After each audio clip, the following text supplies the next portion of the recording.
திருப்பரங்குன்ற தீபத்தூணில் விளக்கேற்ற முஸ்லிம்கள் யாரும் எதிர்ப்பு தெரிவிக்கவில்லை எனவும், ஆனால் காவல்துறையினர் தான் தடுத்து நிறுத்தியதாகவும் குற்றம் சாட்டியுள்ள நைனா நாகேந்திரன், இதை திமுக தான் தேவையின்றி கலவரம் என கூறுவதாகவும் கடிந்துரைத்துள்ளார். திருப்பரங்குன்றத்துல வெகு நாட்களாக ஒரு வழக்கு, அதனுடைய தீபத்தூண்ல விளக்கேற்றணும், விளக்கேற்றணும்னு சொல்லி தான் நீதிமன்றத்துல வழக்கு இருந்தது. தீர்ப்பு வந்திருக்கு.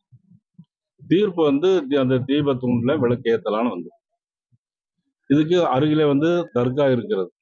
அருகிலேன்னா பக்கத்துல இருக்கு. பட் எந்த இஸ்லாமியர்களும் அதற்கு எதிர்ப்பு தெரிவிக்கல. இந்துக்களும் எந்த இஸ்லாமியர்களுக்கும் எதிர்ப்பு தெரிவிக்கல. இதுல மதம் சார்ந்த பிரச்சனை எங்கேயுமே கிடையாது. அவரவருடைய மதத்தினுடைய வழிபாடுகள் தொடர வேண்டும், அதுதானே தவிர வேற எந்ததும் கிடையாது. திருப்பரங்குன்றத்துல நாங்க போய் சொன்னோம், அவங்க நீதிமன்ற தீர்ப்புப்படி நடக்கணும்னு சொன்னோம். போலீஸ்காரங்க அனுமதிக்கல, கைது பண்ணாங்க, நாங்க வந்துட்டோம். இதுல கலவரம் நடக்கிறதுக்கு எந்த முகாந்திரமும் இல்லை. ஆனா கலவரம்னு சொல்லி கலவரத்தை தூண்டுறது நம்முடைய திமுகவினர் தான் தூண்டுறாங்க.